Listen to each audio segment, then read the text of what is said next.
সন্ধিয়া পিছতে আমি সাংস্কৃতিক কাৰ্যক্ৰমৰ পাতল দিম। তোমালোকৰ ঘৰৰ পৰা কোনোবাই এপৰীয়াকৈ গ'লে মনত ৰবা চৰাজে। নমস্কাৰ। প্ৰথমতে আমি বকুল ফুলৰ মালা একোঠাৰিৰ ছাৰ বাইদেউসকলক অৰ্পণ কৰিবলৈ বিচাৰিছোঁ। দায়িত্ব থকাসকলে মঞ্চত আহি আগবাঢ়ি আহিছে।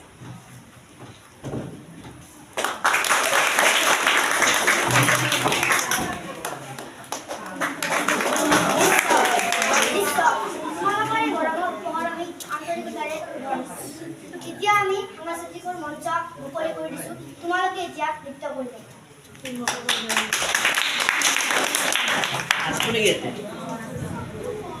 এইবাৰ এখনি নৃত্য আলেখ্য আগবঢ়োৱা হ'ব। পৰিৱেশন কৰিব শ্ৰীমতী মুন্মিলি আৰু তেওঁৰ সতীৰ্থসকলে। তেওঁলোকক মঞ্চলৈ আহিবলৈ আহ্বান জনাইছোঁ। ধন্যবাদ।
আচলতে ছোৱালীজনী এক মুহূৰ্তৰ অসুখ আছে।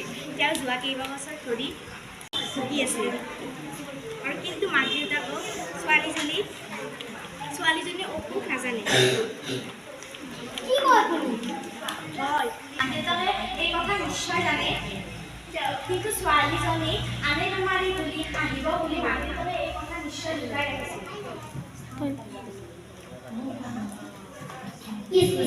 এইবোৰ বেমাৰ হ'লে মনত চিকিৎসা কৰিব লাগে।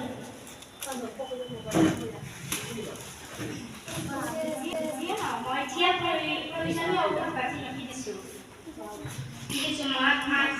ছোৱালীজনী মাক দেউতাকক বিতংভাৱে জনা বচাবলৈ দেখিছে, বিপৰীত নহয়। ঠিক আছে ডাক্তৰ বাইদেউ, আপোনাক অশেষ ধন্যবাদ। মালতী, এতিয়া তোমালোকে বুজিলানে? বুজিলোঁ বাইদেউ, উপলব্ধি কৰিলোঁ নোপোৱাৰ পৰিণাম কিমান ভয়ানক। আৰু আপোনালোকে মোক কুসংস্কাৰ, অন্ধবিশ্বাস আৰু লোকসংগীতৰ ফলত বেমাৰবোৰ লুকাই নাৰাখিব। বেমাৰ হ'লে উচিত সময়ত ডক্তৰৰ ওচৰলৈ লৈ যাব আৰু চিকিৎসা কৰাব।